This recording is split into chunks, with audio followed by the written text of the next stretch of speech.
If you look for perfection, you'll never be content.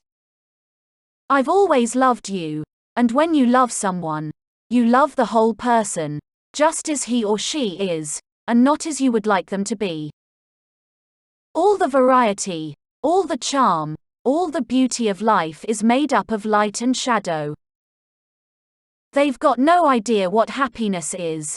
They don't know that without this love there is no happiness or unhappiness for us, there is no life. But the law of loving others could not be discovered by reason, because it is unreasonable. It's hard to love a woman and do anything. He soon felt that the fulfillment of his desires gave him only 1 grain of the mountain of happiness he had expected. This fulfillment showed him the eternal error men make in imagining that their happiness depends on the realization of their desires. I often think that men don't understand what is noble and what is ignorant, though they always talk about it. Every heart has its own skeletons. He stepped down, avoiding any long look at her as one avoids long looks at the sun, but seeing her as one sees the sun, without looking.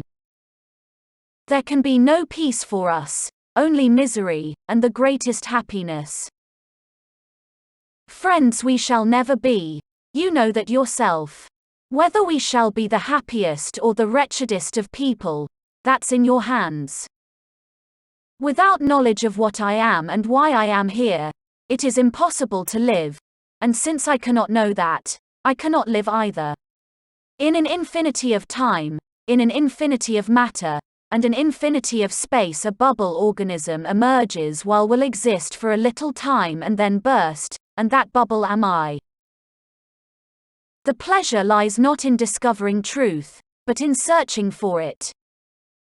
If goodness has causes, it is not goodness. If it has effects, a reward, it is not goodness either. So goodness is outside the chain of cause and effect. There was no answer, except the general answer life gives to all the most complex and insoluble questions. That answer is, one must live for the needs of the day, in other words, become oblivious. I don't allow myself to doubt myself even for a moment. These joys were so trifling as to be as imperceptible as grains of gold among the sand, and in moments of depression she saw nothing but the sand. Yet there were brighter moments when she felt nothing but joy, saw nothing but the gold.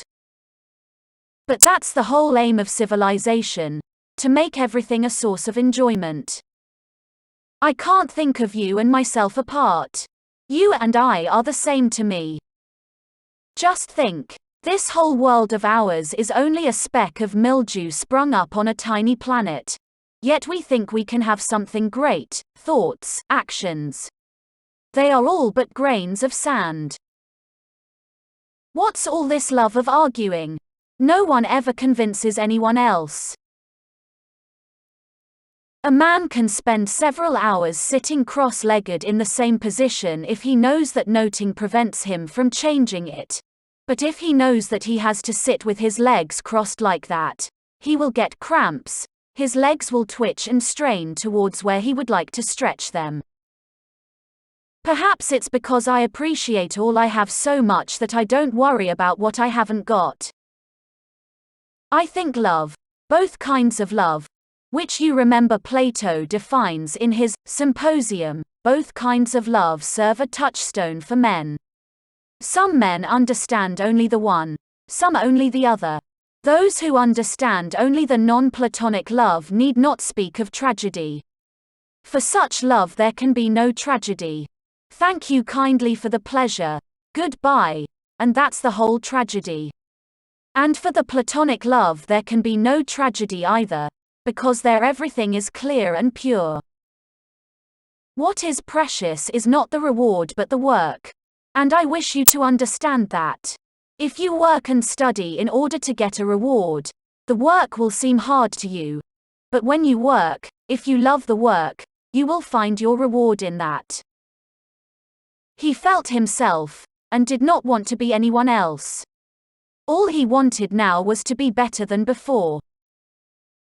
Every man, knowing to the smallest detail all the complexity of the conditions surrounding him, involuntarily assumes that the complexity of these conditions and the difficulty of comprehending them are only his personal, accidental peculiarity, and never thinks that others are surrounded by the same complexity as he is. One must do one of two things. Either admit that the existing order of society is just, and then stick up for one's rights in it, or acknowledge that you are enjoying unjust privileges, as I do, and then enjoy them and be satisfied. Hypocrisy in anything whatever may deceive the cleverest and most penetrating man, but the least wide awake of children recognizes it, and is revolted by it, however ingeniously it may be disguised.